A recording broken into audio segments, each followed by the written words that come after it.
Welcome back, guys. Welcome back to the Pacific Speed YouTube channel. And today we are going to deal with that. You know, it's always a bad day when that light comes on, and then this thing has to get smogged in a few days, so that makes it even worse. So we're gonna pull some codes, diagnose the problem, and then if I get it repaired today, I'll take you on a ride and I'll show you how to clear these monitors. Because in order for this thing to pass smog after you do a repair, it has to clear the onboard computer monitors. So we'll go out and we'll drive it, and I'll show you how I do it, just in case you have the same issue. So let's get started, pull some codes. All right, so I got my handy dandy scan tool right here. It's really old, but it does the job. Let's find the data link connector. It's right there. You can pretty much do what I'm about to do with any scan tool that lets you data log. All right, so this is not the 2002, so we're gonna go up to let's go down here, 2002. Not a medium duty truck, light duty truck, powertrain. This has a V8. It has no throttle control. Let's see what code that has in here. I hope there's something I can fix today.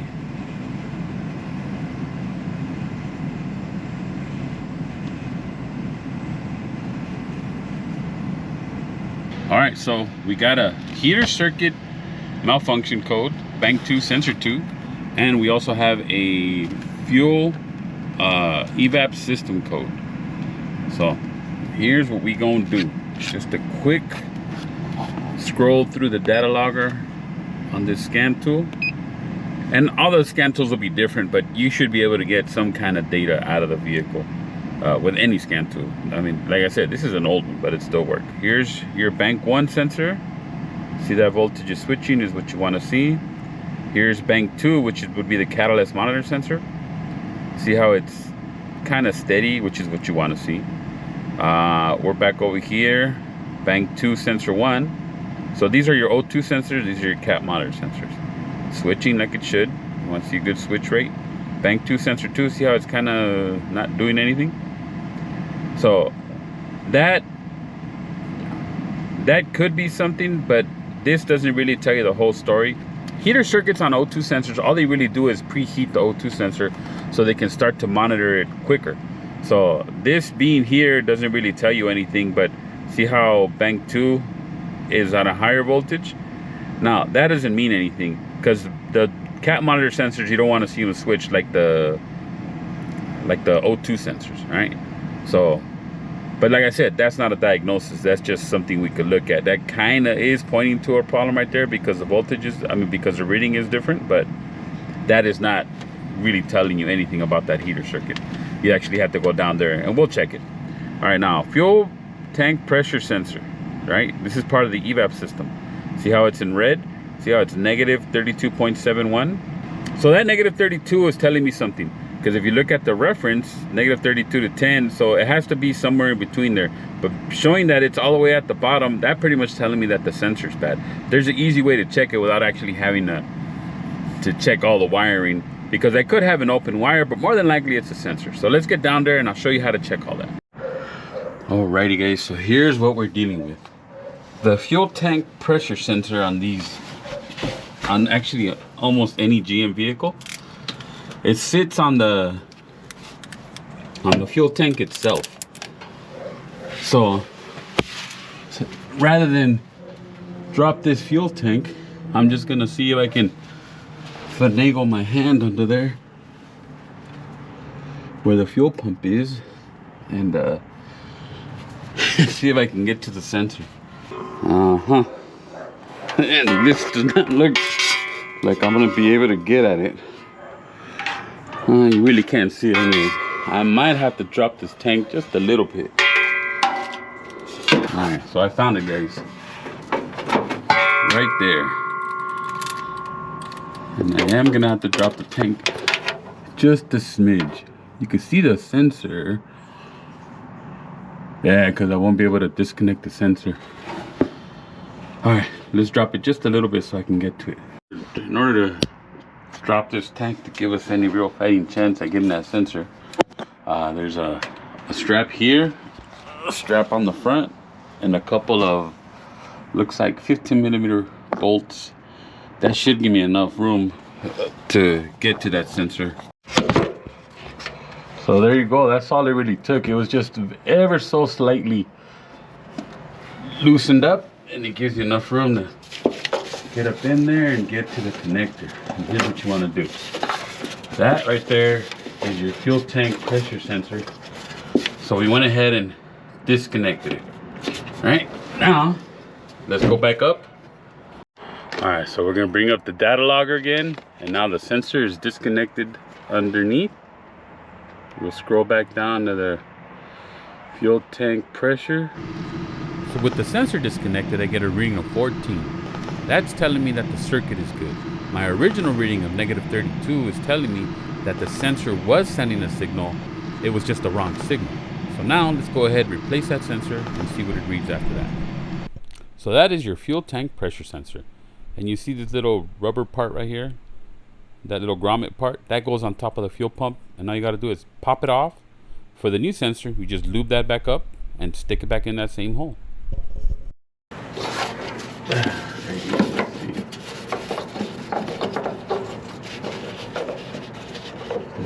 Hole.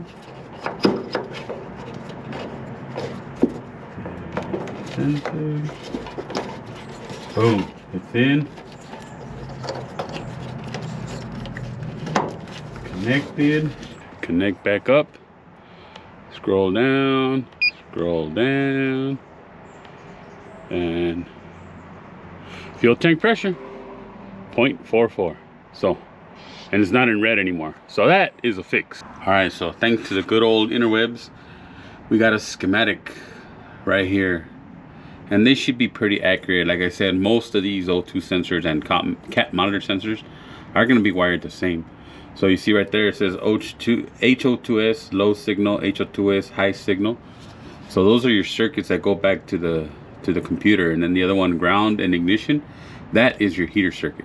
Like I said, this heater circuit, what it does is it provides 12 volts to that O2 sensor, and it'll preheat it so it can start to monitor it that much quicker. It doesn't wait for the engine to heat it up. Okay, so this one is the one that it gave me a code for. See what it's at.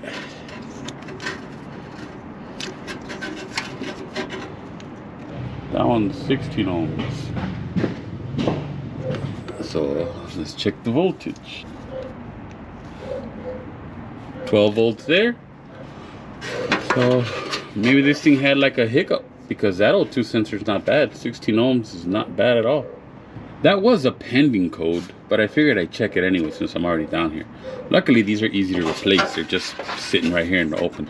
All right, so I'm gonna button this back up because it probably nothing wrong with it. This O2 sensor is good, and that's banked too. So, all right, I'm gonna put it back together and run it. We'll go ahead and drive it around, clear those monitors so we can get this thing over to the Smog station. We're probably gonna have to clear some codes because we did check those heater circuits with the key on. So that'll give you, it should give you codes because it saw an open circuit on those O2 sensors. So let's just go ahead and see what's in memory right now. DTC info.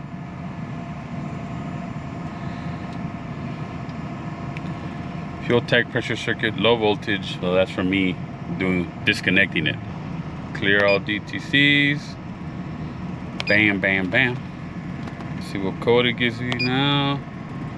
So now let's try and clear the readiness monitors so we can smog this thing. We don't want codes, get the heck out of there. All right, this scan tool, and most scan tools have this information available. I am reading this information. All right, so you see how mill requested, no. Catalyst, no. Evap, no. So these are all the monitors that need to clear. Now evap is the one we don't have to worry about. That's the only monitor that the state of California allows to be incomplete when you take it to get a smog. All the rest of these have to be clear. So in order to clear the monitors, you're gonna have to have a scan tool that reads it, just so you're not driving for hours on end and not being able to see what's going on. You want to have the right engine temperature, it has to be within operating temperature.